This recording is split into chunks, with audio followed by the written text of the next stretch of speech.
तो हिंदू पार्टी है। 6% लीडर्स को अगर छोड़ दिया जाए तो सारे हिंदू रखे हैं इन्होंने। जिन्ना तो कह रहे हैं कि हिंदू और मुस्लिम साथ में ही नहीं रह सकते, तो फिर पंजाब और बंगाल के हिंदू क्यों चाहिए? जिन्ना ने कह दिया था कि इंडिया के सारे मुस्लिम्स का जो रिप्रेजेंटेटिव है वो मैं हूं, तुम सबके लीडर हो, तो हम क्या करें, हम सब जॉब छोड़ दें। और सेम टाइम पे सावरकर ने बुक लिख के हिंदू राष्ट्र की डिमांड कर दी और आरएसएस को भी सारे लीडर ने सेम ईयर में बना दिया। अगर ऐसा तो कैंडिडेट खड़ा होगा, मुस्लिम खड़ा होगा, वोट खाली मुस्लिम करेगा, हिंदू वोट नहीं कर पाएगा। देखिए, इससे पहले हमने बात की थी ईस्ट इंडिया कंपनी की कि कैसे एक मसाले का बिजनेस करने आई छोटी सी कंपनी ने हमारे देश को गुलाम बना लिया था और फिर क्या क्या करके हमने उनसे आजादी ली, उसके ऊपर भी वीडियो बनाई थी। और आज ये जो वीडियो है इसमें हम बात करेंगे कि जब आजादी मिल गई थी तो फिर ऐसी क्या मजबूरियां बन गई थी उस टाइम पे कि इंडिया का पार्टीशन करना पड़ा, और बड़े से बड़े दिग्गज जो थे वो इस चीज को रोक क्यों नहीं पाए। आज 77 साल हो चुके हैं इस पार्टीशन को, लेकिन आज भी आपको लोग बहस करते हुए दिख जाएंगे कि ये जो पार्टीशन हुआ ये सही हुआ या गलत हुआ। क्या सच में ऐसी कोई चीज हो सकती थी जो इस पार्टीशन को रोक देती? एक्चुअल में इसका जिम्मेदार कौन है? और देखिए, जब भी हमारे देश के पार्टीशन की बात होती है तो हमारे इमोशंस जो है वो बहुत ज्यादा हाई रहते हैं। जिस तरीके से हमारे लिए जिन्ना विलन है, वैसे ही आप पाकिस्तान में जाके बात करोगे तो वहां पे नेहरू और गांधी जी को गलत बताया जाता है। और कुछ का ये भी मानना है कि अगर सरदार वल्लभ भाई पटेल या फिर सुभाष चंद्र बोस जी होते तो ये जो मैटर था ये वहीं पे सॉल्व हो गया होता। आप अगर इस मुद्दे पे कभी किसी से बात करोगे तो हर कोई कहता है कि ये नहीं होना चाहिए था, हम तो चाहते ही नहीं थे कि ऐसा हो, सब लोग आपस में प्यार से रहते थे, ये तो नेताओं ने मजबूरी बना दी थी। लेकिन जब उस टाइम पर एक दूसरे को मारने काटने की बात आई तो कोई भी पीछे नहीं हटा। नफरत ऐसी थी कि 15 से 20 लाख लोगों को काट दिया गया था। देखिए, इस पार्टीशन के बाद कई लोग सड़क पे आ गए थे, अपना घर, जमीन, काम छोड़ के उन्हें फिर से शुरुआत करनी पड़ी थी। एक्चुअल में उस टाइम पे ऐसी क्या सिचुएशंस बन गई थी और मजबूरी ऐसी क्या फंसी थी, बड़े से बड़े भारतीय जो थे उनकी भी स्ट्रेटेजीज फेल हो रही थी। और इस पार्टीशन के पीछे जिम्मेदार कौन है, गलती किसकी है, एक एक डिटेल मैं आपके सामने रखूंगा ताकि अगली बार जब आपके सामने कोई पार्टीशन की बात करे तो आपको एक्चुअल डिटेल पता।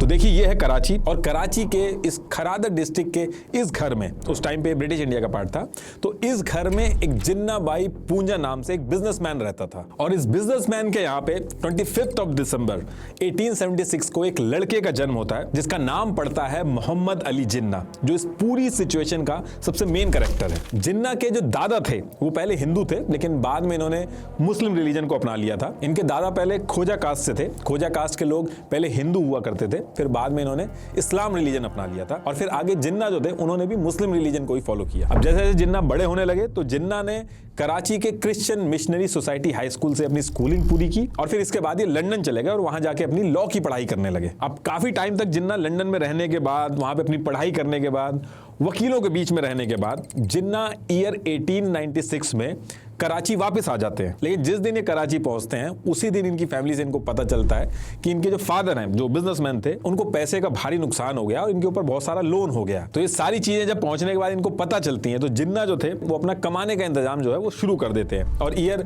1900 आते आते बॉम्बे में जाके अपनी लीगल प्रैक्टिस शुरू कर देते हैं। और इस टाइम पे जो आजादी की लड़ाई वगैरह चल रही थी इससे बिल्कुल दूर थे, और गांधी जी जो थे वो भी उस टाइम पे साउथ अफ्रीका में थे। तो कहने का मतलब है कि जिन्ना और गांधी जी उस टाइम पे अंग्रेजों के खिलाफ जो आजादी की स्ट्रगल चल रही थी उससे बिल्कुल दूर थे, और उस टाइम पे किसी ने नहीं सोचा था कि ये जो दोनों हैं आगे चल के कितना बड़ा काम करने वाले हैं। देखिए, उस टाइम पे ब्रिटिश इंडिया का जो मैप था वो ये था, ये जो आप ब्लू में देख रहे हैं ये प्रिंसली स्टेट्स थे जिनको ब्रिटिशर्स इनडायरेक्टली रूल करते थे, और बाकी ये जो पूरा येलो एरिया है इसको ब्रिटिशर्स डायरेक्टली रूल करते थे, और ये जो येलो एरिया है आगे चल के इसी एरिया का पार्टीशन होना था। बाकी प्रिंसली स्टेट क्या है, डायरेक्टली और इनडायरेक्टली कैसे रूल करते हैं, सब हमने ऑलरेडी डिस्कस कर लिया। इस वीडियो में हम सिर्फ और सिर्फ पार्टीशन की बात करेंगे। उस टाइम पे करीब टोटल पॉपुलेशन 38 करोड़ थी, जिसमें से 65% हिंदू थे और 27% मुस्लिम थे। और इसमें से भी ब्रिटिश इंडिया का ये जो आप नॉर्थ वेस्ट और नॉर्थ ईस्ट का एरिया देख रहे हो, इसमें जो थी वो मुस्लिम पॉपुलेशन जो थी वो मेजोरिटी में थी। जैसे खैबर पख्तून में 94%, बलूचिस्तान में 87%, सिंध में 71%, पंजाब में 57%, बंगाल में 55% मुस्लिम थे, और बाकी जितनी जगह थी वहां पे हिंदू मेजोरिटी में थे। ये जो सारी डिटेल मैं आपको बता रहा हूं ये इसलिए बता रहा हूं क्योंकि यही इस सेंसस का जो डेटा था यही इस पार्टीशन की आगे चल के जड़ बनता है। अब देखिए काफी टाइम तक ये सारी चीज चलती हैं। इसके बाद ईयर आता है 1903 और फ्रीडम फाइटर जो थे इन्होंने अंग्रेजों की नाक में दम कर रखा था। हिंदू मुस्लिम सारी कम्युनिटी जो थी वो एक साथ मिलके अंग्रेजों को परेशान कर रही थी और इसमें भी सबसे ज्यादा दिक्कत जो ब्रिटिशर्स के सामने आ रही थी वो बंगाल से आ रही थी। उस टाइम का बंगाल प्रोविंस जो था वो बहुत ही बड़ा था। आज का वेस्ट बंगाल, बिहार, असम, छत्तीसगढ़, झारखंड, बांग्लादेश, ये सब आता था उसमें। जितने भी फेमस पॉलिटिशियंस थे, लॉयर्स, इंटेलेक्चुअल्स, बंगाल से ही ब्रिटिशर्स को निशाना बनाते थे। तो कहने का मतलब है कि उस टाइम पे बंगाल जो था वो रिवॉल्यूशनरी एक्टिविटीज का हब बन चुका था और इस वजह से ब्रिटिशर्स जो थे इस पूरे जगह से बहुत ज्यादा गुस्सा रहते थे। अब होता क्या है कि जब ये सारी एक्टिविटीज बहुत ज्यादा बढ़ने लगती हैं तो इसके 2 साल बाद यानी कि ईयर 1905 में वाइसरॉय लॉर्ड कर्जन बंगाल से डील करने के लिए एक प्लान बनाते हैं। उनको वहां पे रहते रहते एक चीज समझ में आ गई थी कि इंडियंस को रिलीजन के नाम पे बांटा जा सकता है और अगर ये किसी तरीके से इनकी यूनिटी ब्रेक कर देते हैं तो इनको मैनेज करना बहुत आसान हो जाएगा और ये जो नेशनलिज्म की फीलिंग भरी हुई है सारे इंडियंस में ये रिलीजियस हेट्रेड में कन्वर्ट हो जाएगी। तो इसके लिए लॉर्ड कर्जन थे वो जुलाई 1905 को एक अनाउंसमेंट करते हैं। इसमें ये कहते हैं कि बंगाल जो है ये बहुत ही ज्यादा इसका एरिया बड़ा है, इसकी वजह से एडमिनिस्ट्रेशन में बहुत दिक्कत आ रही है, तो बंगाल का पार्टीशन करना पड़ेगा। और बंगाल जो था एज अ होल पूरे बंगाल के अंदर हिंदू जो थे वो मेजॉरिटी में थे, लेकिन बंगाल का जो ईस्ट साइड था वहां पे मुस्लिम पॉपुलेशन ज्यादा थी। तो लॉर्ड कर्जन ने क्या किया, एक प्लान तरीके से बंगाल को डिवाइड किया। उसने जो बंगाल का ईस्ट एरिया था जहां पे मुस्लिम मेजॉरिटी ज्यादा थी उसको ईस्ट बंगाल बना दिया, आज की डेट में वो बांग्लादेश है, और बाकी जो बचा बंगाल था उसको वेस्ट बंगाल बना दिया। अब जब अंग्रेजों ने बंगाल का पार्टीशन किया तो ईस्ट बंगाल के अंदर जो मुस्लिम्स थे वो पहले बंगाल के अंदर माइनॉरिटी थे, लेकिन अब ईस्ट बंगाल बनते ही मेजॉरिटी में आ गए थे, और हिंदू जो पहले मेजॉरिटी में थे वो माइनॉरिटी बन गए थे ईस्ट बंगाल के अंदर। और बाकी जो वेस्ट बंगाल के लोग थे वहां ऐसा ज्यादा कोई दिक्कत नहीं थी, वहां जैसे पहले था वैसे ही रहा, लेकिन वेस्ट बंगाल के लोग भी गुस्सा हो गए थे क्योंकि उनके हाथ से आधा बंगाल चला गया था। Independence has not yet brought them peace. Rejoicing turned quickly into horror and mourning. Throughout this vast land, Hindus and Muslims seek safety in new surroundings. Peace-loving people, theirs is the dream of freedom.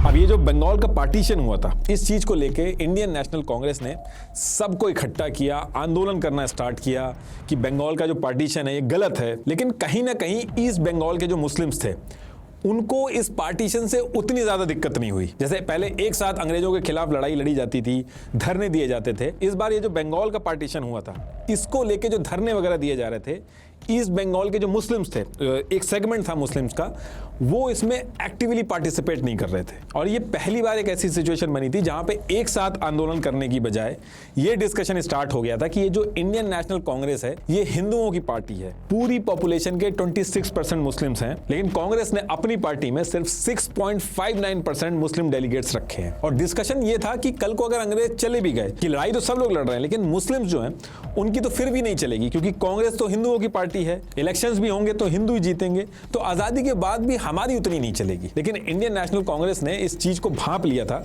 उनको समझ में आ गया था कि ये जो religious angle उठने लगा है ये इस पूरे मूवमेंट को खराब कर देगा। तो उन्होंने अपने हर स्टेप में एक ही स्टांस रखा। वो स्टांस ये था कि उन्होंने ये कहा कि देखिए रिलीजन जो है वो आपका एक प्राइवेट मैटर है, रिलीजन के बेस पे पॉलिटिक्स करना बहुत ही डेंजरस हो सकता है। और उन्होंने हर कम्युनिटी को जाके यही चीज समझाई कि हम अंग्रेजों के खिलाफ जिस आजादी की लड़ाई लड़ रहे हैं उसमें हम एक सेकुलर इंडिया को देखते हैं जिसमें हर धर्म, हर कम्युनिटी के लिए जगह होगी, आपको कोई भी डरने की बात नहीं। कांग्रेस ने यही मैसेज कन्वे किया कि नेशनलिज्म और देश जो है वो किसी भी धर्म या कम्युनिटी से बड़ा होता है। इनफैक्ट जो उस टाइम पे धर्म की बात करते थे उनको कांग्रेस वाले कम्युनल बोलते थे। लेकिन ये जो बंगाल का पार्टीशन हुआ था इसमें हिंदू मुस्लिम के बीच में एक दरार पड़ चुकी थी और अंग्रेजों का जो प्लान था वो काम करने लगा था। और ये जो टाइम चल रहा था इसी बीच में जिन्ना की भी एंट्री होती है पॉलिटिक्स में। ईयर 1906 में कांग्रेस कलकत्ता के अंदर एक सेशन कर रही थी, इसी में जिन्ना आए थे और जिन्ना ने कांग्रेस को ज्वाइन कर लिया था। देखिए थोड़ा सा जिन्ना के बारे में बता देता हूं आपको। जिन्ना की जो आज इमेज है उस टाइम पे जिन्ना के जो पर्सनल बिलीफ थे वो बिल्कुल अलग थे। उस टाइम पे जो जिन्ना थे वो सेकुलरिज्म की बहुत ज्यादा बात करते थे, कांग्रेस की सेकुलर आइडियोलॉजी से बहुत ज्यादा इंप्रेस थे। और जिन्ना जो थे वो मौलाना मौलवी को बहुत क्रिटिसाइज करते थे। जिन्ना का जो लाइफस्टाइल था वो ट्रेडिशनल इस्लामिक प्रैक्टिसेस से बहुत ही अलग था। सरोजनी नायडू जी ने ऑन रिकॉर्ड जिन्ना को ambassador of Hindu Muslim unity तक का टैग दिया था। लेकिन आगे चल के सारी चीजें घूमेंगी, अभी आप थोड़ा सा वेट करिए बस। तो अब अंग्रेजों ने बंगाल का पार्टीशन तो कर दिया था, इसको लेके पूरा जो इंडियन नेशनल कांग्रेस था वो धरने धरने वगैरह दे रहे थे, प्रोटेस्ट कर रहे थे। सेम टाइम पे जिन्ना की भी एंट्री हो गई थी, उन्होंने कांग्रेस ज्वाइन कर लिया था। और इसी टाइम पे एक चीज़ और हो जाती है। होता क्या है कि जब ये सारी चीज़ें चल रही थी तो सेम ईयर 1906 में ईस्ट बंगाल, जो अभी अभी डिवाइड होकर नया स्टेट बना था, जहां पे मुस्लिम मेजोरिटी में थे, वहां पे ढाका शहर के अंदर, अभी तो बांग्लादेश हो गया वो, वहां पे मुस्लिम्स की एक मुहम्मदन एजुकेशनल कॉन्फ्रेंस चलती थी। ये हर साल वहां पे होती थी, लेकिन अब क्या था कि डिवाइड हो गया था तो ईस्ट बंगाल के अंदर हो रही थी। इसमें मुस्लिम कौम की जो ग्रोथ वगैरह है, इन सारी चीजों पर डिस्कशन होता था। तो इस बार जो ढाका के अंदर ये सेशन हुआ, ये थोड़ा सा अलग था। यहाँ के सेशन में डिस्कशन ये हुआ कि ये जो इंडियन नेशनल कांग्रेस है, जो इंडियन मुस्लिम्स और हिंदू दोनों को रिप्रेजेंटेटिव बनने का दावा कर रही है, ये तो एक हिंदू पार्टी है। पूरे देश में मेजॉरिटी में हिंदू हैं। इलेक्शन होंगे तो हिंदू ही जीतेंगे, सरकार आएगी तो हिंदुओं की आएगी, और फिर जो लॉ है वो भी हिंदू ही बनाएंगे। तो हमारे रिप्रेजेंटेशन का क्या? तो इस मीटिंग के अंदर इन्होंने डिसाइड किया कि जैसे इंडियन नेशनल कांग्रेस है, इसमें हिंदू ज्यादा हैं, ऐसे ही हम एक मुस्लिम पॉलिटिकल पार्टी बनाएंगे जो मुस्लिम्स की बात को आगे रखेगी और इंडिया के जितने भी मुस्लिम्स हैं उनका रिप्रेजेंटेशन करेगी। और यही वो टाइम था जब 30 दिसंबर 1906 को इन्होंने मिलके ऑल इंडिया मुस्लिम लीग नाम से एक पार्टी बना दी। इसका एम ये था कि जो मुस्लिम्स की बातें हैं उनको आगे रखा जाएगा और मुस्लिम्स को ज्यादा से ज्यादा रिप्रेजेंटेशन मिले, इसको लेके अपनी बात आगे रखेंगे। और ऐसा नहीं था कि ऐसे ही बस इन्होंने पार्टी बना दी थी। एक प्लान तरीके से ब्रिटिशर्स के सामने इन्होंने सेपरेट इलेक्टोरेट की डिमांड रखी। पहले क्या होता था कि इंडियन नेशनल कांग्रेस जो थी वो इंडिया के हिंदू और मुस्लिम्स किसी की भी बात हो, सारी बातें ब्रिटिशर्स के सामने इंडियन नेशनल कांग्रेस ही रखती थी। लेकिन ये पहली बार हुआ था कि इंडियन नेशनल कांग्रेस के पैरेलल में ऑल इंडिया मुस्लिम लीग आके खड़ी हो गई थी और अंग्रेजों के सामने अलग से डिमांड रखती थी। तो मुस्लिम लीग जब बनी तो इन्होंने अंग्रेजों के सामने ये डिमांड रखी कि मुस्लिम्स को अब सेपरेट इलेक्टोरेट चाहिए।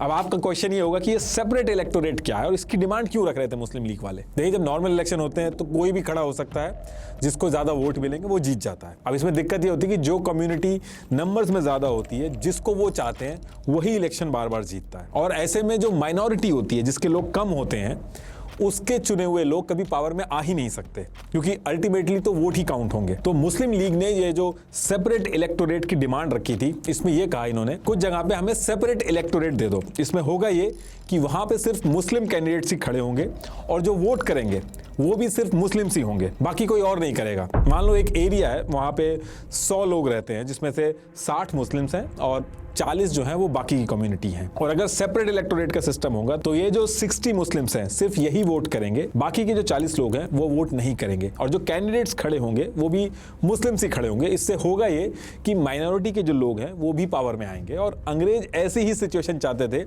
जिसमें इंडियन कम्युनिटी पावर के चक्कर में आपस में उलझे रहे। अब आपका एक क्वेश्चन इसमें यह भी हो सकता है कि क्या उस समय पे इलेक्शंस होते भी थे, क्योंकि पावर में तो ब्रिटिशर्स थे। तो देखिए, उस टाइम पे लिमिटेड रिप्रेजेंटेशन के साथ इनडायरेक्ट इलेक्शंस होते थे। हर कोई वोट नहीं कर सकता था, बस कुछ selected property owner, tax payers और एजुकेटेड इंडिविजुअल्स जो थे वही वोट कर पाते थे। मेनली अमीर लोग ही वोट कर पाते थे, जिनको ब्रिटिशर्स चाहते थे। ये मुस्लिम लीग जो बनी थी, इसके प्रेसिडेंट उस समय मोहम्मद शाह थे और जिन्ना जो थे वो उस समय कांग्रेस में थे और वो इस चीज को क्रिटिसाइज करते थे कि ये जो मुस्लिम लीग अलग से सेपरेट इलेक्टोरेट मांग रही है, इससे डिवाइड होंगे लोग।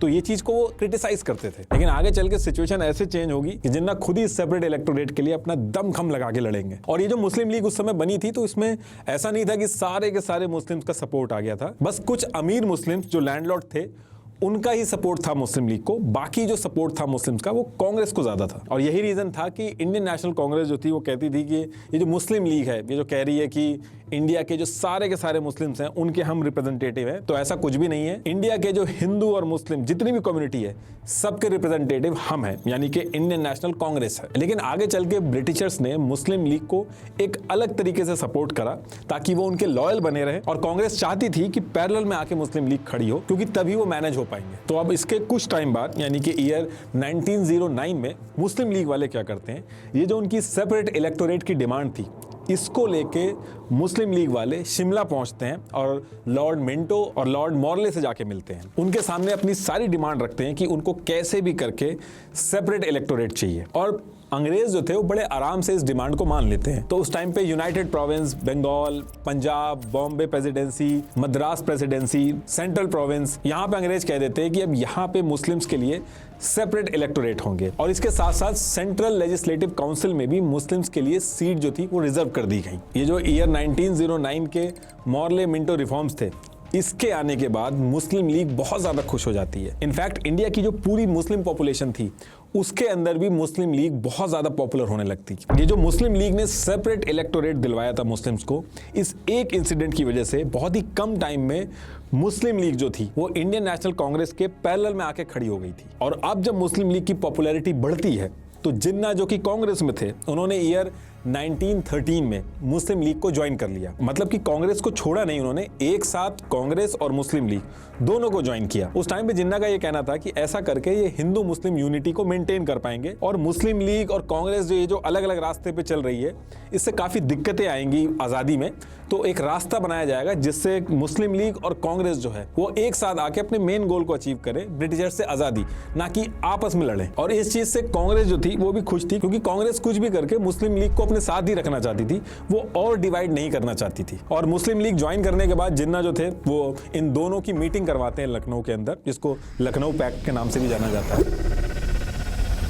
तो इस मीटिंग के अंदर मुस्लिम लीग जो है वो कुछ डिमांड रखती है अपनी। मुस्लिम लीग कांग्रेस से कहती है कि हम आपके साथ तभी आएंगे जब आप हमें जो सेपरेट इलेक्टोरेट जो हमें मिला है उसका खुल के सपोर्ट करो, और पंजाब और बंगाल के अंदर जो मुस्लिम कैंडिडेट्स की सीट्स हैं उनको थोड़ा सा बढ़ा दो आप। अब वैसे तो कांग्रेस जो थी वो रिलीजन के बेसिस पे सीट्स मिलना, इन सब चीजों के खिलाफ थी, लेकिन कांग्रेस जैसे तैसे करके इस चीज को मान लेती है और कहती है कि आजादी की जो लड़ाई चल रही है ब्रिटिशर्स के अगेंस्ट, इसमें आप हमारे साथ आके खड़े हो जाओ। तो इस लखनऊ पैक्ट के अंदर कांग्रेस और मुस्लिम लीग जो है वो एक एग्रीमेंट पे आ जाते हैं। इस टाइम पे कांग्रेस के अंदर भी कई हिंदू नेशनलिस्ट लीडर थे, जैसे लाला लाजपत राय, मदन मोहन मालवीय, ये इन सारी चीजों से ज्यादा खुश नहीं हो रहे थे। तो उन्होंने काम किया कि जैसे मुस्लिम्स के लिए मुस्लिम लीग है, तो उन्होंने भी ईयर 1915 में हिंदू महासभा बना दी थी ताकि हिंदुओं की भी बात आगे रखी जा सके। और अभी तक ये जितनी भी चीजें चल रही थी इंडिया के अंदर, गांधी जी इससे थोड़ा दूर थे, लेकिन इस टाइम पे एंट्री होती है गांधी जी की। इसी टाइम पे गांधी जी साउथ अफ्रीका से इंडिया वापस आ जाते हैं और यहां से कांग्रेस जो बैकफुट पे जा रही थी, हर चीजें माननी पड़ रही थी, उसकी सिचुएशन जो है वो बदल जाती है। गांधी जी जब आए थे तो उन्होंने क्या क्या किया था, कांग्रेस किस तरीके से ज्वाइन की थी, वो सारी चीजें हमने ऑलरेडी डिस्कस कर रखी है, तो मैं वो सारी चीजें नहीं डिस्कस करूंगा, सिर्फ पार्टीशन पे ही फोकस रखूंगा। अब गांधी जी के आने के कुछ टाइम बाद एक सिचुएशन बनती है। उस टाइम दुनिया के अंदर फर्स्ट वर्ल्ड वॉर जो थी वो खत्म हुई थी और एलाइड पावर जो थी, जिसमें ब्रिटिश एम्पायर था, उसने ऑटोमन एम्पायर को हरा दिया था। और उस टाइम पे ऑटोमन एम्पायर के जो हेड होते थे उनको कैलिफ यानी खलीफा कहा जाता था, और पूरे वर्ल्ड के जो मुस्लिम्स थे वो इनको अपना स्पिरिचुअल और रिलीजियस लीडर मानते हैं, क्योंकि ये हजरत प्रॉफिट मोहम्मद के सक्सेसर थे। तो उस टाइम पे हुआ ये था कि वॉर जीतने के बाद एलाइड पावर, जिसमें ब्रिटिश एम्पायर भी था, इन्होंने ऑटोमन एम्पायर को बांटना शुरू कर दिया था और अपने अंडर में लेना शुरू कर दिया था। और ऐसे एरियाज जिसमें मुस्लिम्स के होली प्लेसेस थे, जिनके ऊपर कैलिफ यानी खलीफा का कंट्रोल था, वो सारे एरिया भी अपने अंडर लेने लगे थे। और इस पर्टिकुलर चीज से पूरे वर्ल्ड के जो मुस्लिम थे बहुत ज्यादा गुस्सा थे, पूरी दुनिया में प्रोटेस्ट हो रहे थे। तो इंडिया के अंदर भी प्रोटेस्ट स्टार्ट हुआ है, उसको खिलाफत मूवमेंट भी बोला जाता है। Independence has not yet brought them peace. Rejoicing turned quickly into horror and mourning. Throughout this vast land, the Hindus and Muslims seek safety in new surroundings. Peace-loving people, theirs is the dream of happiness. और Ali brother जो थे उन्होंने इस खिलाफत movement को India के अंदर start किया था। अब गांधी जी ने इसको हिंदू मुस्लिम यूनिटी के लिए एक अपॉर्चुनिटी की तरह देखा। तो गांधी जी खिलाफत मूवमेंट्स के जो अली ब्रदर्स थे, इनसे जाके मिलते हैं कि हम ये जो आपकी खिलाफत मूवमेंट है, इसमें आपका पूरा सपोर्ट करेंगे अंग्रेजों के खिलाफ, हिंदू मुस्लिम सब मिलके अंग्रेजों के खिलाफ आएंगे। और इस चीज को लेके गांधी जी ने एक एक हिंदू से अपील की कि खिलाफत मूवमेंट के सपोर्ट में आए, कई सारी कॉन्फ्रेंस भी की। उसी टाइम पे कांग्रेस का नागपुर में सेशन चल रहा था, गांधी जी ने उसके अंदर भी मुस्लिम्स के साथ साथ हिंदुओं को भी जोड़ के खिलाफत इशू को डिस्कस किया था। अब इससे हुआ ये कि इंडिया के जो मुस्लिम्स थे वो कन्विंस हुए और कांग्रेस के सपोर्ट में आए। कांग्रेस जो कहती थी कि हम इंडिया के अंदर हिंदू और मुस्लिम्स दोनों के रिप्रेजेंटेटिव हैं, ये चीज और स्ट्रांग हो गई। और कांग्रेस की जो सेकुलर अप्रोच थी, जिसमें कहा गया था कि इंडिया एक सेकुलर देश होगा, हिंदू मुस्लिम सब एक साथ रहेंगे, ये चीज और स्ट्रांग हो गई थी। कहने का मतलब है कि कांग्रेस जो है वो स्ट्रांग हो गई थी। और इस टाइम पे मुस्लिम लीग जो थी वो थोड़ी डाउन पड़ी थी। वो जो दावा कर रही थी कि इंडिया के सारे मुस्लिम्स की वो रिप्रेजेंटेटिव है, उसका ये दावा थोड़ा हल्का पड़ गया था। अब इसके बाद एक और बहुत ही सरप्राइजिंग चीज होती है, जिन्ना जो थे वो कांग्रेस और मुस्लिम लीग से रिजाइन मार देते हैं। एक तो वो कहते हैं कि जब से गांधी जी आए हैं और जिन तरीकों का यूज करके वो नॉन कोऑपरेशन मूवमेंट और सिविल डिसोबीडियंस मूवमेंट चला रहे हैं, उससे जिन्ना बिल्कुल भी खुश नहीं है। दूसरी चीज जिन्ना का ये कहना था, ये कांग्रेस जो है और ये जो मुस्लिम लीग है ये रिलीजियस पॉलिटिक्स कर रहे हैं जिसके वो खिलाफ थे। तो यही सारे रीजन बता के जिन्ना जो थे वो रिजाइन मार के लंदन चले जाते हैं। लेकिन इसमें यह भी कहा जाता है कि जिन्ना इसलिए चले गए थे क्योंकि कांग्रेस और मुस्लिम लीग दोनों में उनको कोई पूछ नहीं रहा था। कांग्रेस के अंदर गांधी जी की चल रही थी और मुस्लिम लीग में मुख्तार अहमद अंसारी जो थे वो अपनी चला रहे थे। तो इस वजह से जिन्ना जो थे वो गुस्से में गांधी को तानाशाह बोल के पॉलिटिक्स वगैरह छोड़ के सीधे लंदन चले गए थे। तो अब इसके काफी टाइम तक हिंदू मुस्लिम जो है वो साथ में मिलकर काम करते हैं, ब्रिटिशर्स के अगेंस्ट में अपनी बातें रखते हैं। लेकिन ईयर 1923 में ब्रिटिशर्स क्या करते हैं, पंजाब के अंदर एक मुस्लिम मेजोरिटी वाला एरिया था, तो वहां पे ब्रिटिशर्स क्या करते हैं, एक म्युनिसिपल अमेंडमेंट एक्ट 1923 लेके आ जाते हैं। और ये जो एरिया था जहां पे मुस्लिम मेजोरिटी में थे, पहले जितनी मुस्लिम्स की सीट थी उससे ज्यादा सीट रिजर्व कर देते हैं मुस्लिम्स के लिए, और जो हिंदू पॉपुलेशन थी उनकी सीट एकदम से कम हो जाती है। अब इस इंसिडेंट की वजह से जो हिंदू थे वहां के वो भड़क जाते हैं कि सेपरेट इलेक्टोरेट भी दिया जा रहा है मुस्लिम्स को, सेंट्रल लेजिस्लेटिव काउंसिल में भी अलग से सीटें रिजर्व की जा रही हैं और यहाँ पे भी हमारी सीट कम कर दी गई हैं। तो इसकी वजह से इस पूरे एरिया में हिंदू मुस्लिम जो टेंशन थी वो दोबारा से बढ़ने लग गई थी, और इस चीज का इंपैक्ट जो था वो इंडिया के बाकी पार्ट में भी पड़ा। तो हिंदू महासभा ने भी कहा कि ऐसी बात है तो हिंदू जो है उनको भी रिलीजन के नाम पे ज्यादा सीटें दो। और सेम टाइम पे वीर सावरकर जो कि अंडमान के सेलुलर जेल में बंद थे, उन्होंने Hindutva who is a Hindu इस नाम से एक बुक भी लिख दी थी जिसमें हिंदुत्व और हिंदू राष्ट्र बनाने की बातें कही गई थी। इसको अंग्रेजों ने उसी टाइम पे बैन कर दिया। तो ये सारी चीजें एक ही साथ हो रही थी, और उसी टाइम पे पंजाब और यूपी में आर्य समाज ने शुद्धि कैंपेन लॉन्च कर दिया था। और फिर इसका इंपैक्ट धीरे धीरे इतना बड़ा कि 2 साल बाद हिंदू कम्युनिटी के कई लीडर्स ने मिलकर आरएसएस का भी फॉर्मेशन कर दिया था। तो कहने का मतलब यह है कि अब ये वो सिचुएशन थी जहां पे हिंदू मुस्लिम कम्युनल टेंशन जो थी वो डे बाय डे बढ़ती जा रही थी, और ये जो सिचुएशन थी ये अंग्रेजों को बहुत ज्यादा सूट कर रही थी। जब भी कोई एकजुट होने की कोशिश करता था, अंग्रेज क्या करते थे, किसी एक कम्युनिटी को पकड़ के उसको बेनिफिट दे देते थे, फिर दोनों कम्युनिटी लड़ने लगती थी। और ये जो ईयर 1925 था ये कांग्रेस के लिए वैसे ही बहुत टेंशन बना रहा था। कांग्रेस जो एक यूनाइटेड सेकुलर भारत बनाने के लिए मुस्लिम पॉपुलेशन को अपने साथ जोड़ रही थी और उनकी बातों को कहीं ना कहीं एक मिडिल ग्राउंड पे आके डिस्कस कर रही थी, तो उसके पैरेलल में हिंदू महासभा और आरएसएस जैसी ऑर्गेनाइजेशन भी खड़ी होती जा रही थी जो कांग्रेस के ऊपर हिंदुओं को लेकर भी प्रेशर बना रही थी। तो कांग्रेस अगर मुस्लिम के सपोर्ट के लिए कुछ करती थी तो हिंदू कम्युनिटी बुरा मानती थी, और कांग्रेस एक हिंदू पार्टी है, इसका टैग तो ऑलरेडी कांग्रेस के ऊपर था ही। तो कांग्रेस कुल मिला के बीच में फंसी पड़ी थी, और इस चीज का पूरा फायदा जो हुआ वो मुस्लिम लीग को हुआ। उसने इस मौके का फायदा उठा के ज्यादा से ज्यादा इंडिया के जो मुस्लिम्स थे वो अपनी तरफ जोड़े। हिंदू महासभा हो गई, आरएसएस हो गई, इन्होंने बहुत ज्यादा प्रेशर बनाया कांग्रेस के ऊपर। इस तरह का प्रेशर था कि अगले साल यानी कि 1926 में कांग्रेस ने बंगाल और पंजाब एरिया में जितने भी कैंडिडेट उतारे सब के सब हिंदू उतारे, और इसकी वजह से मुस्लिम पॉपुलेशन जो थी वो कांग्रेस से नाराज हो गई थी। तो अब ऐसा टाइम आ चुका था कि जो मुस्लिम लीग थी उसको इंडियन मुस्लिम्स का सपोर्ट मिलने लगा था, और इसी को ध्यान में रखते हुए ईयर 1930 में मुस्लिम लीग जो है वो अपना नेक्स्ट स्टेप लेती है। मुस्लिम लीग के प्रेसिडेंट मोहम्मद इकबाल ने अपने इलाहाबाद सेशन में अनाउंस कर दिया कि देखिए अब ऐसा नहीं चलेगा, हमें हमारा हक चाहिए। ये जो Punjab, north west frontier province जिसे खैबर पख्तून भी कहते हैं, सिंध और बलूचिस्तान, इन सबको जोड़ के एक स्टेट बना दो। ये पहली बार था जब मुस्लिम लीग ने एक सेपरेट स्टेट की डिमांड करी थी। ये याद रखिएगा कि सेपरेट स्टेट की डिमांड की है, सेपरेट कंट्री की डिमांड नहीं की है। सेपरेट कंट्री की डिमांड अभी थोड़ी देर में आएगी आगे। और ये जो पाकिस्तान वर्ड था, पहली बार ये वर्ड जो था वो भी इसी टाइम पे निकला था। कैम्ब्रिज यूनिवर्सिटी के स्टूडेंट चौधरी रहमत अली ने एक पैम्पलेट बनाया था जिसका टाइटल था नाउ और नेवर, और इसी पैम्पलेट में पहली बार इन्होंने पाकिस्तान नाम डिक्लेयर किया था। पाकिस्तान से आई गायब था, पाकिस्तान नाम से टाइटल दिया था इसको। ये पहली बार था जब ये वर्ड लोगों के सामने आया था। तो इधर ये सारी चीजें चल रही थी, और इसके कुछ टाइम बाद ईयर 1933 में लियाकत अली खान जो जिन्ना के बहुत ही खास थे, ये लंदन में जाते हैं। ये जाके वहां पे जिन्ना से जाके मिलते हैं, और कहा जाता है कि इसी पर्टिकुलर टाइम पे लियाकत अली खान और जिन्ना ने ये डिस्कशन किया था कि जिन्ना को वापस इंडिया में आके मुस्लिम लीग ज्वाइन करना चाहिए, और ज्वाइन करने के बाद एक अलग मुस्लिम देश की डिमांड रखनी चाहिए जिसको 100% मुस्लिम सपोर्ट मिलेगा। ये प्लान लंदन के अंदर डिस्कस हुआ था, ऐसा कहा जाता है। और फिर नेक्स्ट ईयर अप्रैल में यानी कि अप्रैल 1934 को जिन्ना इंडिया वापस आके सबसे पहले मुस्लिम लीग ज्वाइन करते हैं, उसके प्रेसिडेंट बनते हैं। और इस बार जब जिन्ना इंडिया आए थे, अपनी जो पुरानी आइडियोलॉजी थी उसको बिल्कुल पीछे छोड़ दिया था। एकदम बदले हुए जिन्ना इंडिया वापस आए थे और उनका जो पॉलिटिकल स्टांस था इंडियन पॉलिटिक्स के अंदर, उसको पूरी तरीके से चेंज कर दिया था। इन्होंने मुस्लिम लीग जो थी उसको पूरी तरीके से रीऑर्गेनाइज किया, लीडरशिप चेंज की उसकी, और बैक टू बैक कांग्रेस के ऊपर निशाना साधा कि कांग्रेस एक हिंदू पार्टी है, मुस्लिम को अलग आइडेंटिटी चाहिए, अलग देश चाहिए होगा।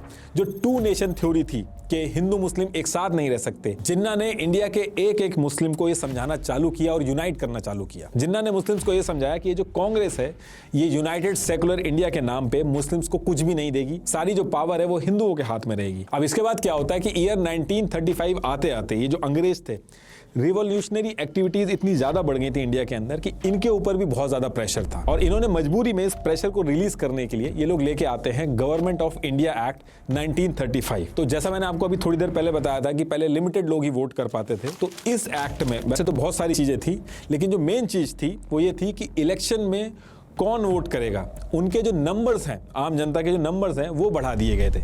अब इस एक्ट के आने के बाद जो इलेक्शन होंगे उसमें करीब 30 to 35 मिलियन इंडियन वोटर जो थे वो वोट करने के लिए एलिजिबल हो गए थे, जिसमें यह था कि थोड़ा बहुत पढ़ा लिखा होना चाहिए, टैक्स भरना चाहिए उसको, कुछ लैंड अगर उसके नाम पे हो तो वो वोट कर सकता है। तो कुल मिला के जो गवर्नमेंट ऑफ इंडिया एक्ट 1935 आया था, इसमें मोटा मोटी ये था कि पूरे इंडिया के स्टेट्स में इलेक्शन होंगे और इंडियन पॉलिटिकल पार्टी जैसे कांग्रेस, मुस्लिम लीग, हिंदू महासभा, ये सब इलेक्शन लड़ेंगे और जो जीतेगा वो उस स्टेट के अंदर चलाएगा और उसके साथ साथ एक अपना ये गवर्नर भी रख देंगे उस स्टेट के अंदर। तो ये प्लान था इनका। और इस एक्ट को लाने के बाद नेक्स्ट ईयर 1936 में ये जो अंग्रेज थे ये इलेक्शन करवाते हैं। टोटल 1585 सीट्स पे इलेक्शन होने थे और इस इलेक्शन में हिंदू महासभा, मुस्लिम लीग जो थी, इन सबको बुरी तरीके से पीछे करके कांग्रेस जो थी वो 707 सीट्स पे जीत जाती है और मुस्लिम लीग जो थी वो सिर्फ 106 सीटें जीतती है। यहां तक कि हाल ये हो गया था इस इलेक्शन में कि जो सीट्स मुस्लिम्स के लिए सेपरेट इलेक्टोरेट के साथ रिजर्व थी, तो कांग्रेस ने वहां पे भी मुस्लिम कैंडिडेट्स खड़े करके मुस्लिम लीग को हरा दिया था। और इस इलेक्शन के बाद एक चीज साफ हो गई थी कि इंडिया के अंदर सारे हिंदू और मुस्लिम पॉपुलेशन के जो रिप्रेजेंटेटिव है वो कांग्रेस है, मुस्लिम लीग नहीं है। और ये जो इलेक्शन हुए थे ये मुस्लिम लीग के लिए बहुत बड़ा डिजास्टर थे। मुस्लिम लीग बिल्कुल खुश नहीं थी और यहां से मुस्लिम लीग एक बहुत बड़ा शिफ्ट लेती है, बहुत ही एग्रेसिव तरीके से अपना स्टांस बदलती है मुस्लिम लीग। अब इसके बाद ईयर आता है 1939 और इस ईयर में एक और ऐसी चीज होती है जिसकी वजह से कांग्रेस और मुस्लिम लीग दोबारा से एकदम अलग रास्ता चुनती हैं। एक्चुअली होता क्या है कि इस साल ब्रिटिशर्स ने बिना इंडिया की लीडरशिप से पूछे अनाउंस कर दिया कि सेकेंड वर्ल्ड वॉर में ब्रिटिश एम्पायर के साथ इंडिया भी है और इंडिया के जो सोल्जर्स हैं वो भी इस वॉर में पार्टिसिपेट करेंगे। अब ये जो चीज थी इसको सुन के कांग्रेस जो थी वो गुस्सा हो जाती है कि हमसे बिना पूछे आप हमारा और हमारे सोल्जर्स का जो पार्टिसिपेशन है वो वर्ल्ड वॉर में करवा रहे हो। और कांग्रेस ने कहा कि हम एक शर्त पे वर्ल्ड वॉर में आपका साथ देंगे, अगर आप ये प्रॉमिस करो कि वॉर जब खत्म हो जाएगी तो वहां से आने के बाद आप हमें आजादी दे दोगे। लेकिन इस चीज के लिए ब्रिटिशर्स जो थे वो हाँ नहीं कर रहे थे। तो कांग्रेस ने क्या किया, इसी टाइम पे जितने ये 707 लीडर इनके इलेक्शन में जीत के आए थे कांग्रेस पार्टी के, जो स्टेट चला रहे थे, उन सबसे रिजाइन मरवा देती है ताकि काम सारे रुक जाएंगे। ब्रिटिशर्स ने इसमें कई तरीके के ऑफर भी दिए कि कुछ लिमिटेड पावर हम देंगे आपको, जिसको अगस्त ऑफर वगैरह भी बोला जाता है। लेकिन कांग्रेस ने कहा कि नहीं, हमें पूर्ण स्वराज चाहिए, फुल इंडिपेंडेंस चाहिए, तभी हम साथ देंगे। इसके बाद क्रिप्स कमीशन वगैरह बहुत सारी चीजें आई, लेकिन कांग्रेस अपनी बात पे अड़ी रही। कांग्रेस का यह मानना था कि ये एग्जैक्ट सही टाइम है ब्रिटिशर्स के ऊपर प्रेशर बना के आजादी लेने का। और इसी टाइम पे कांग्रेस ने अपने आंदोलन जो है वो बहुत तेज कर दिए थे। गांधी जी ने क्विट इंडिया मूवमेंट जो था वो शुरू कर दिया था। मुस्लिम लीग की लीडरशिप ने सोचा कि ये एकदम सही टाइम है कि ब्रिटिशर्स का यहाँ पे सपोर्ट करो जब उनको सबसे ज्यादा जरूरत है, और जब वॉर खत्म होगी और हम उनको सपोर्ट करेंगे तो वो हमें भी फेवर करेंगे, जैसे वो पाकिस्तान की जो डिमांड कर रहे थे, इन सारी चीजों को लेके वो फेवर करेंगे। तो मुस्लिम लीग, जिसके बारे में ऑलरेडी कहा जाता था कि ये ब्रिटिशर्स की बहुत ही लॉयल है, वो अपना अनकंडीशनल सपोर्ट ब्रिटिशर्स को इस टाइम पे दे देती है। हिंदू महासभा यहाँ पे कहती है कि अगर मुस्लिम लीग जो है वो अपनी सीट नहीं छोड़ रही है तो हम भी नहीं छोड़ेंगे। तो उन्होंने भी अपनी सीट नहीं छोड़ी और अंग्रेजों को सपोर्ट किया। तो ये वो टाइम था जब कांग्रेस की जितनी भी लीडरशिप थी सबने रिजाइन कर दिया था और क्विट इंडिया मूवमेंट की वजह से आधे से ज्यादा लीडर जो थे वो जेल के अंदर थे। तो इस पर्टिकुलर टाइम पे कांग्रेस थोड़ी सी बैकफुट पे थी और इसी टाइम पे हिंदू महासभा और मुस्लिम लीग जो थे बहुत ही स्ट्रांग हुए थे और दोनों ग्रुप आपस में खुल के लड़ रहे थे। मुस्लिम लीग का कहना था कि हम मुस्लिम इंटरेस्ट को प्रोटेक्ट करेंगे और उधर हिंदू महासभा का कहना था कि हम हिंदू इंटरेस्ट को प्रोटेक्ट करेंगे। हिंदू महासभा कह रही थी कि हिंदुओं के इंटरेस्ट तब तक प्रोटेक्ट नहीं होंगे जब तक मुस्लिम्स हमारी बात नहीं मानेंगे, और मुस्लिम लीग कह रही थी कि मुस्लिम्स के इंटरेस्ट तब तक प्रोटेक्ट नहीं होंगे जब तक हिंदू हमारी बात नहीं मानेंगे। और कांग्रेस जो सेकुलरिज्म की बात करती थी उसकी आधी से ज्यादा लीडरशिप पावर से बाहर थी और आधी जेल में थी। तो इस टाइम पे हिंदू मुस्लिम दंगे भी बहुत तेज हो गए थे और ये जो सिचुएशन थी इसने इंडिया को पार्टीशन की तरफ बहुत तेजी से ढकेल दिया था। मुस्लिम लीग के लिए अब बहुत ही ज्यादा आसान हो गया था इंडिया के मुस्लिम्स को कन्विंस करना कि मुस्लिम और हिंदू जो हैं वो एक साथ नहीं रह सकते। और इस सारी जद्दोजहद के बाद मुस्लिम लीग का एक सेशन होना था। इस सेशन में इन्होंने अब ऑफिशियली एक रेजोल्यूशन पास करके अनाउंस कर दिया कि हिंदू मुस्लिम जो है वो एक साथ नहीं रह सकते। इसलिए इंडिया के जो मेजोरिटी वाले स्टेट्स हैं जैसे पंजाब, सिंध, NWFP यानी कि north west frontier province, Baluchistan, Bengal और आसाम, ये सबको मिला के हमें एक अलग पाकिस्तान चाहिए। और कांग्रेस तो पहले से ही कहती आ रही थी कि इंडिया का पार्टीशन बिल्कुल भी नहीं होगा। तो दोनों पार्टियां अपनी अपनी बात पेड़ी हुई थी और एक डेडलॉक सिचुएशन हो गई थी। अब इसके बाद क्या होता है कि ईयर 1945 आते आते सेकेंड वर्ल्ड वॉर खत्म हो जाती है। यूके बहुत वीक हो चुका था और यूएस और यूएन से भी यूके के ऊपर बहुत ज्यादा प्रेशर आ रहा था कि आपकी जितनी भी कॉलोनीज हैं उनको आप छोड़ दो। इनफैक्ट इंडिया के अंदर भी जितने भी फ्रीडम फाइटर्स थे उन्होंने बहुत ज्यादा अंग्रेजों को परेशान कर रखा था। अंग्रेज खुद डरे हुए थे कि ब्रिटिश इंडिया की आर्मी में जो इंडियन सोल्जर्स हैं वो उल्टा अंग्रेजों के ऊपर अटैक ना कर दें। तो कहने का मतलब है कि इस पर्टिकुलर ईयर में यानी कि 1945 में यूके की सिचुएशन पूरी तरीके से बदल चुकी थी और यूके का इंडिया से निकलने के अलावा और कोई सोल्यूशन नहीं बचा था। तो यूके चाहता था कि इससे पहले कि नाम खराब हो या हम पे अटैक करें, हम पे मार के हमें निकालें, इससे बढ़िया खुद ही हमें निकल जाना चाहिए। और सेम टाइम पे ये जो वॉर खत्म हुई थी यूके के अंदर पॉलिटिकल पार्टी भी चेंज हो जाती है। अब लेबर पार्टी जीत के गवर्नमेंट में आती है और क्लेमेंट एटली ये पीएम बनते हैं यूके के। और पीएम बनने के बाद 15 मार्च 1945 को एक हिस्टोरिकल अनाउंसमेंट करते हैं कि यूके अब इंडिया के ऊपर अपना कंट्रोल नहीं रखेगा और इंडिया को छोड़ के वापस चला जाएगा, इंडिया को आजादी दे देगा। अब यूके ने ये चीज तो बोल दी थी कि आजादी दे देगा, लेकिन आजादी दे तो दे किसको? दो रिप्रेजेंटेटिव हैं, एक मुस्लिम लीग, दूसरा कांग्रेस, और दोनों एकदम अलग अलग रास्ते पे, कोई अपनी बात से पीछे हटने को राजी नहीं है। मुस्लिम लीग जैसे आपको पता है कि वो पहले से ही कहती आ रही है कि हम इंडिया के सारे मुस्लिम्स के रिप्रेजेंटेटिव हैं।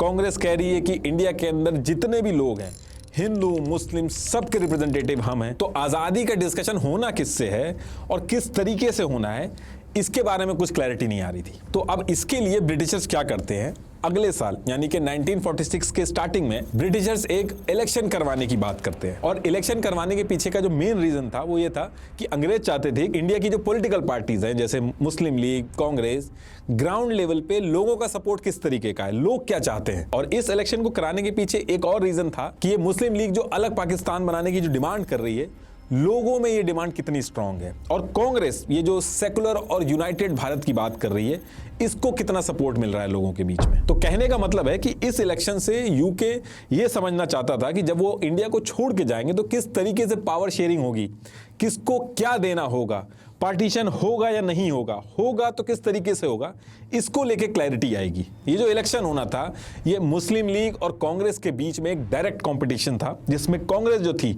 वो वोट मांग रही थी एक सेकुलर यूनाइटेड इंडिया के नाम पे, जहां पे हिंदू और मुस्लिम सब साथ में रहेंगे, और मुस्लिम लीग जो है वो वोट मांग रही थी एक अलग मुस्लिम देश बनाने के नाम पे। और फिर इलेक्शन करवाए जाते हैं और इलेक्शन के बाद इलेक्शन का रिजल्ट आता है, और रिजल्ट बहुत हैरानी वाले थे।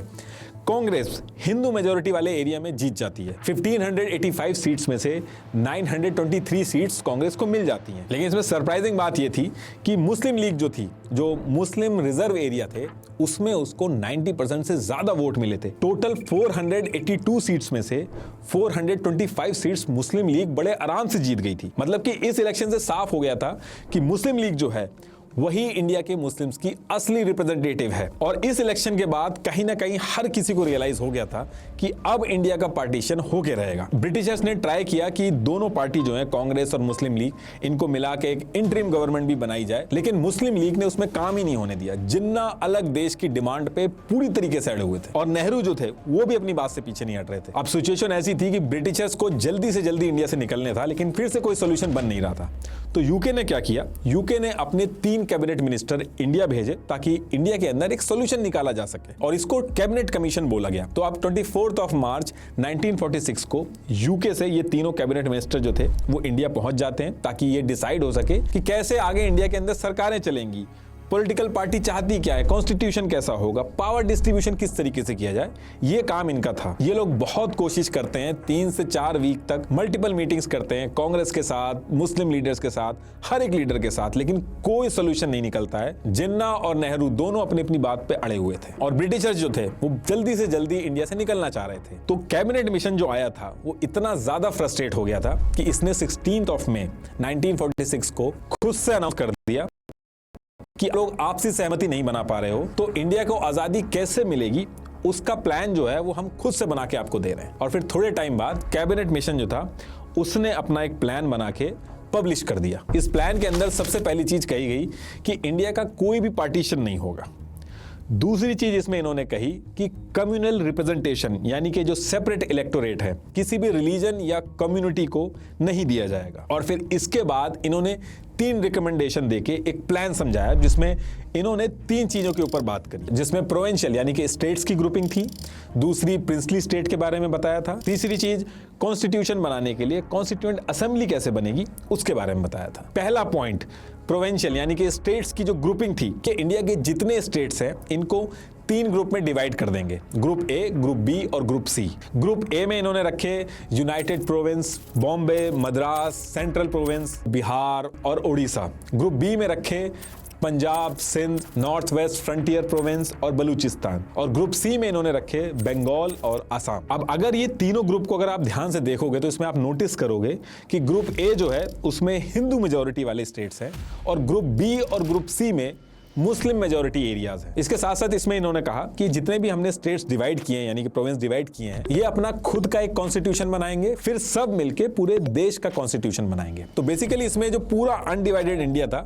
इसको सिर्फ और सिर्फ एक सेंट्रल गवर्नमेंट के अंडर में ना रखे 3 टियर सिस्टम बना दिया था। सबसे पहले सेंट्रल गवर्नमेंट, उसके बाद ग्रुप्स होंगे और उसके बाद स्टेट्स होंगे। सेंट्रल गवर्नमेंट के हाथ में सिर्फ फाइनेंस, फॉरेन अफेयर और कम्युनिकेशन होगा, बाकी जितनी भी चीजें होंगी वो सारी की सारी स्टेट जो है वो खुद डिसाइड कर लेगा। और ये जो पूरा सिस्टम बना के अंग्रेजों ने भेजा था, इस पूरे सिस्टम में सेंट्रल गवर्नमेंट जो थी वो बहुत वीक हो गई थी, स्टेट्स के पास ज्यादा पावर आ गई थी। और इसके बाद इसमें एक चीज और इन्होंने कह दी थी कि 5 साल जब हो जाएंगे तो कोई भी स्टेट चाहे तो अपनी मर्जी के हिसाब से ग्रुप को छोड़ के दूसरे ग्रुप में जा सकता है। और ये जो बाकी बचे हुए प्रिंसली स्टेट थे ये चाहे तो इंडिपेंडेंट रह सकते हैं या फिर इंडिया के साथ मिल जाए। और तीसरी चीज कॉन्स्टिट्यूएंट असेंबली जो कॉन्स्टिट्यूशन बनाएगी इंडिया का, उसमें कौन कौन होगा, उसमें इन्होंने ये कहा कि जिस कम्युनिटी की जितनी पॉपुलेशन होगी उसकी परसेंटेज के हिसाब से कॉन्स्टिट्यूएंट असेंबली में भी उस कम्युनिटी के उतने ही मेंबर आएंगे ताकि हर कम्युनिटी का रिप्रेजेंटेशन हो सके कॉन्स्टिट्यूशन बनाने में। अब इसमें पाकिस्तान बनाने की जो डिमांड थी वो तो पूरी तरीके से हट गई थी, लेकिन उसके बाद भी जिन्ना जो थे वो इस प्लान के लिए एग्री कर गए थे। और वो इसलिए कर गए क्योंकि जो पाकिस्तान वो डिमांड कर रहे थे उनको उससे भी बड़ा पाकिस्तान फ्यूचर के अंदर बनता हुआ दिख रहा था। इसमें रूल था कि 5 साल बाद जो ग्रुप जो चाहेगा जहां से जहां मूव करना चाहेगा कर सकता है। तो जिन्ना ने सोचा कि आगे चल के सेंटर के हाथ में तो ज्यादा पावर है नहीं, तो अपना और बड़ा पाकिस्तान बनाने में आसानी होगी। थोड़ा टाइम लगेगा लेकिन जो वो चाह रहे हैं वो अचीव कर लेंगे। लेकिन कांग्रेस ने इस चीज को पकड़ लिया था। कांग्रेस ने कहा कि चलो बाकी सारी चीजें तो इसमें सही हैं कि आप इंडिया को डिवाइड नहीं कर रहे हो, 3 ग्रुप में आपने बना दिया है, बस इसमें 1-2 चीजें चेंज करनी होंगी। एक तो ये जो आपने ग्रुप बनाया यानी कि जो 3 ग्रुप बनाए आपने स्टेट्स को डिवाइड किया है, इसमें किसी भी स्टेट के लिए कंपलसरी नहीं होना चाहिए कि वो किस ग्रुप में रहेगा। ये चीज बोली कांग्रेस ने। कांग्रेस के हिसाब से ये होना चाहिए कि जो आपने 3 ग्रुप बनाए हैं कोई स्टेट किसी भी ग्रुप में जाना चाहे तो वो कर सके, इसको मैंडेटरी नहीं होना चाहिए। अब ये चीज अगर हो जाती तो इससे जिन्ना का जो सपना था वो टूटता हुआ दिख रहा था। और इसके साथ साथ कांग्रेस ने कहा कि ये जो आपने सेंटर के हाथ में पावर दी है बहुत ही कम दी है, इसको और स्ट्रॉन्ग करना चाहिए सेंटर को, क्योंकि अभी भले ही आप यूनाइटेड इंडिया बना दे रहे हो लेकिन अगर सेंटर के हाथ में पावर नहीं होगी तो आगे चल के देश टूटेगा, क्योंकि स्टेट जो है वो अपनी मनमानी करेंगी। अब कांग्रेस की ये जो 2 डिमांड थी इसको लेके ब्रिटिशर्स काफी हद तक एग्री हो गए थे, लेकिन जिन्ना जो थे उनका प्लान जो था वो पूरी तरीके से फेल हो रहा था इन सब चीज़ों को करने से। तो जिन्ना जो थे, जो इन्होंने पहले हाँ कर दिया था, वो इस कैबिनेट मिशन से जो पूरा प्लान था इससे बैकआउट कर देते हैं। अब मुस्लिम लीग अगर बैकआउट कर देती है और कांग्रेस भी नहीं मान रही थी तो ब्रिटिशर्स कहते हैं कि कोई बात नहीं, आप इसको आके ज्वाइन करिए, कॉन्स्टिट्यूएंट असेंबली का पार्ट बनिए, कॉन्स्टिट्यूशन बनाना शुरू करिए, बाकी चीजों पे डिस्कशन हो जाएगा। तो कांग्रेस तो ब्रिटिशर्स की बात मान के कॉन्स्टिट्यूएंट असेंबली वगैरह में काम करना स्टार्ट कर देती है, लेकिन मुस्लिम लीग जो थी वो अब एकदम अलग रास्ते पे निकल जाती है। जिन्ना जो थे वो गुस्सा होके 29 जुलाई 1946 को मुस्लिम लीग की वर्किंग कमेटी की एक इंपॉर्टेंट मीटिंग रखते हैं। इसमें ये कहते हैं कि ये जो इंडियन नेशनल कांग्रेस है, ये मुस्लिम्स की जो जेन्युइन डिमांड्स हैं उनको नजरअंदाज कर रहे हैं और अपनी मनमानी कर रहे हैं, और अगर इन लोगों ने हमारी बात नहीं मानी तो 16 अगस्त 1946 को डायरेक्ट एक्शन के रास्ते हम अपना हक लेंगे। अभी डायरेक्ट एक्शन का मतलब क्या था उस पर्टिकुलर टाइम पे तो नहीं समझ में आया था, वो आगे चल के अभी समझ में आएगा, लेकिन इतना समझ में आ रहा था कि 16 अगस्त को सारे मुस्लिमों को वो रोड पे उतरने को कह रहे थे। उस टाइम पे बंगाल के अंदर मुस्लिम लीग जो थी वो पावर में थी। हुसैन शहीद ये बंगाल को हेड कर रहे थे और मुस्लिम लीग के मेंबर भी थे। तो इन्होंने क्या किया था, एक स्टार ऑफ इंडिया नाम से न्यूज़पेपर था, इन्हीं के एमएलए का था। तो इन्होंने 16 अगस्त 1946 को जो डायरेक्ट एक्शन डे का प्लान था कि क्या क्या होगा और वो सारी चीजें लोगों पे पहुंचाने के लिए इसी अखबार में पूरा का पूरा प्लान पब्लिश कर देते हैं, ताकि मुस्लिम लीग के जो सपोर्टर हैं वो इकट्ठा हो जाएं। अब इसके बाद 16 अगस्त की जब डेट आती है, इस दिन बंगाल के अंदर हुसैन शहीद जो कि हेड कर रहे थे